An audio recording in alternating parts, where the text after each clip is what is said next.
The room was unremarkable, save for the solitary wooden closet that stood in the corner, its doors slightly ajar as if it were silently inviting someone to peer inside. Located in the attic of the old Silverstone Manor, the room was rarely visited.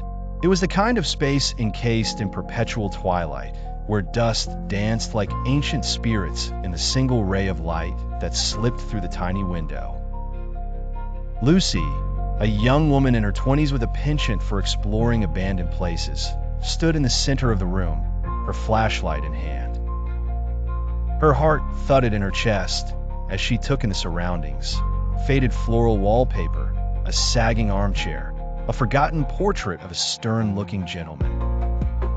But it was the closet that captivated her attention, as if it had a gravity all its own. Lucy had read about the Silverstone Manor in a local folklore book. The manor, according to whispers and lore, was haunted by a cursed closet that feasted on the fears of those who dared to listen too closely. As she approached the closet, a chill crept over her skin, raising the fine hairs on her arms. The air felt thick, almost palpable, as she caught a whisper, so faint she almost imagined it to be the wind. But no, it was a voice low and melodic, draped in melancholy. "Come closer, dear one." The words slithered through the air, curling around her like tendrils of smoke. Lucy hesitated, staring into the shadowy recess beyond the door where the darkness seemed to wriggle and writhe. Resolute, she stepped forward, her curiosity combating her instincts to turn and flee.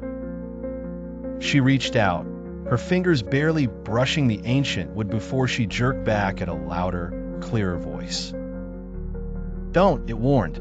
It was a different voice, more urgent and anxious.